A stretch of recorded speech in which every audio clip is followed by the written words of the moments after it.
Hello friends, मेरा नाम चंदन कुमार। जैसा कि हम लोग पिछले कुछ वीडियो में ननटेक के बारे में डिस्कस किया था कि हम लोग ननटेक को किस तरह से तैयार करेंगे। हम लोग एसएससी जेईई 2023 को टारगेट कर रहे हैं।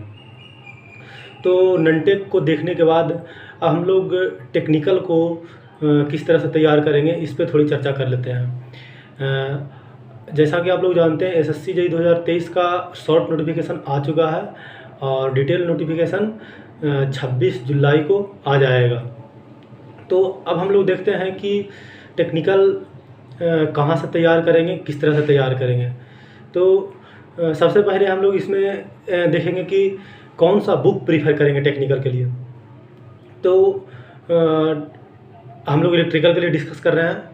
तो इलेक्ट्रिकल में मेन सब्जेक्ट आता है, सबसे मेन एग्ज़ाम के में किस प्रकार से वहाँ से मार्क्स पूछते हैं, उस बेसिस पे सबसे ज़्यादा मार्क्स पूछता है बेसिक इलेक्ट्रिकल इंजीनियरिंग से।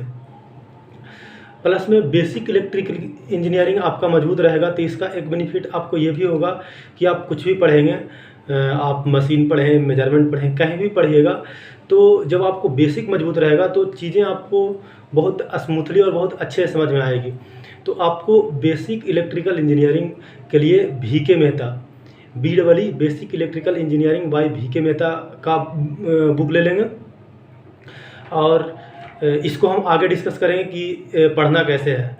और भी मैंने खुद basic electrical engineering bye VK Mehta को कम से कम 8 से 10 बार या उससे ज़्यादा बार पढ़ा होगा। तो हर बार पूरा नहीं पढ़ता था, जिसे 1-2 बार पूरा पढ़ना पड़ता है। इस चीज़ को हम लोग बाद में डिस्कस करेंगे। आप भी पढ़ लेंगे, जब 1-2 बार पढ़ लेंगे तो उसके बाद आपको पूरी बुक पढ़ने में 3 से 4 दिन, मतलब अगर 6-6 घंटा भी टाइम देते हैं तो आप 4-5 दिन में उस बुक को पूरा ख़त्म कर देंगे।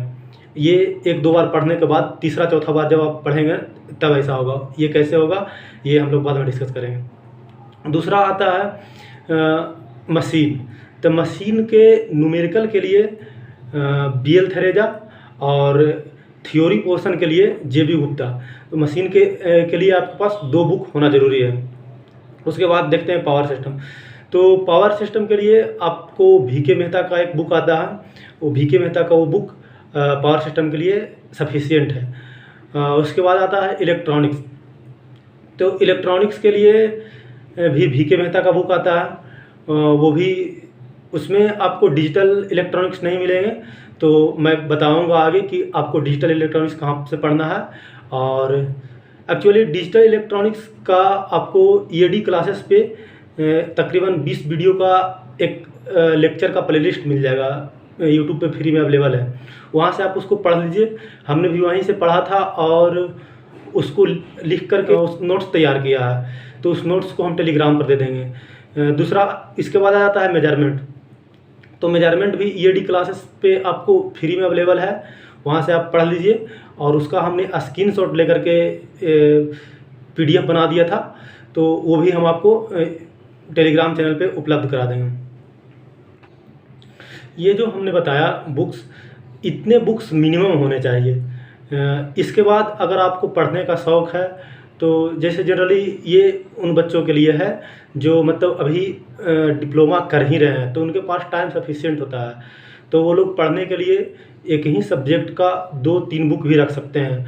जैसे हम सब ये मशीन के लिए 3 बुक्स रखा था हमने, ये BL थरेजा वॉल्यूम 2, उसके बाद JB गुप्ता का था, इसके बाद एक अस्पार्क हुसैन का था बुक, 3 बुक। उसके बाद सर्किट नेटवर्क का भी 2 बुक था और इलेक्ट्रॉनिक्स का भी 2 बुक, पावर सिस्टम का भी VK मेहता और JB गुप्ता 2 बुक रखे थे। अब बात करते हैं ऑब्जेक्टिव के लिए। तो ऑब्जेक्टिव के लिए एक electrical technology by VK Mehta का 5000 प्लस ऑब्जेक्टिव का बुक है, एक तो ये हो गया। उसके बाद में एक ये JB गुप्ता का ऑब्जेक्टिव आएगा। उसके बाद में एक RK राजपूत का ऑब्जेक्टिव आएगा। यही 3 बुक मेरे पास थे। अब ये तीनों बुक को फॉलो करने के, ये तीनों में क्या पढ़ना है और कितना पढ़ना है ये जान लीजिए। तो आपको VK मेहता का बताने के पीछे लॉजिक ये है कि इससे आपको कभी भी कंपटीशन में डायरेक्ट क्वेश्चन नहीं मिलेगा, लेकिन जब भी आप कोई चैप्टर पढ़ते हैं तो उसको में सारा कॉन्सेप्ट को क्लियर करने के लिए जब आप इससे बनाएंगे तो ये चीज़ आपके लिए बहुत बेनिफिशियल रहेगा।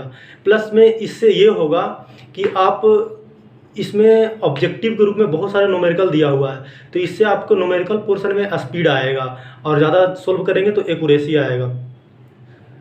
दूसरा बुक का बात करते हैं आर के राजपूत का।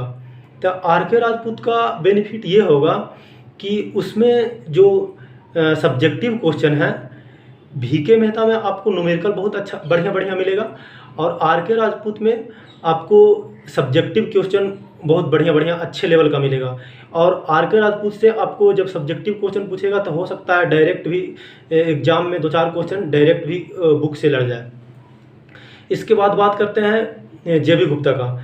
तो JB गुप्ता पूरा नहीं पढ़ना है, JB गुप्ता का लेवल थोड़ा हाई हो जाता है। तो उसमें क्या करना है, जो सब्जेक्ट हमारे एग्ज़ाम में थोड़ा डीप पूछता है, जैसे सर्किट नेटवर्क हो गया, मशीन हो गया, पावर सिस्टम हो गया, तो ये सब सारे चैप्टर हम लोगों को क्या करना है, जैसे आपको सर्किट नेटवर्क का और बेसिक का 2-3 चैप्टर मिलेगा, इसको पढ़ लेना है।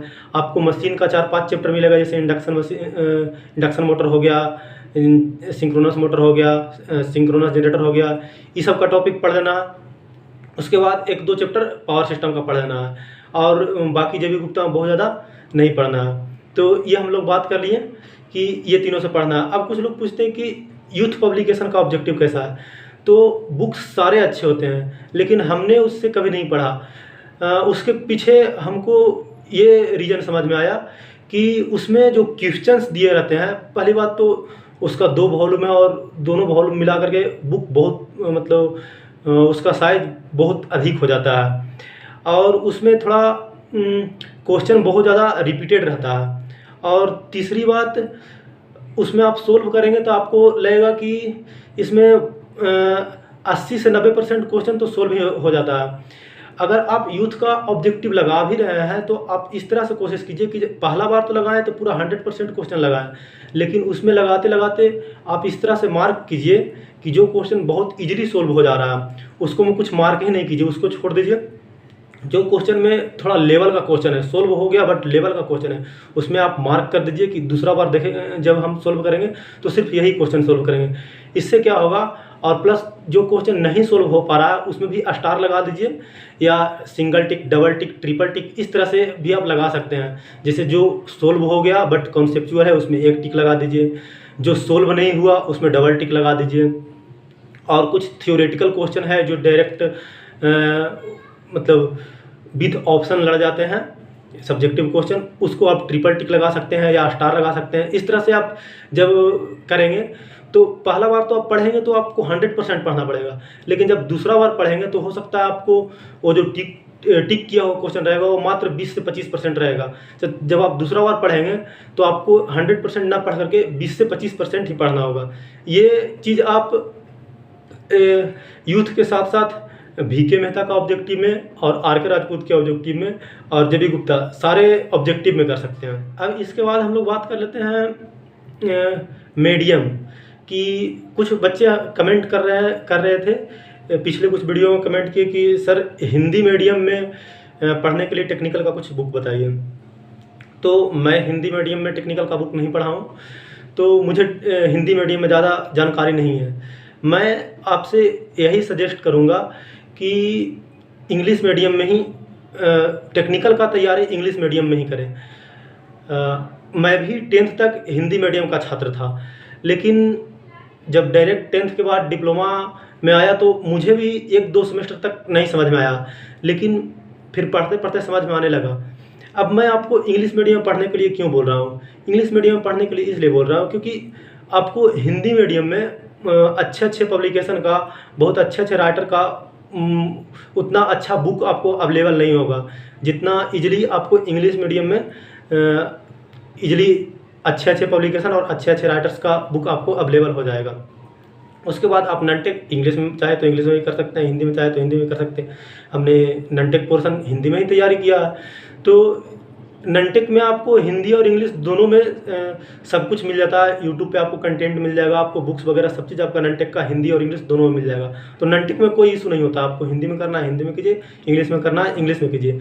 लेकिन मेरा ये सजेशन रहेगा कि टेक्निकल वाला पोर्शन को आप इंग्लिश में ही तैयार करें। नेक्स्ट वीडियो में हम लोग बात करेंगे कि शॉर्ट नोट्स किस तरह से तैयार करें और उसके बाद बुक्स किस तरह से पढ़ना चाहिए।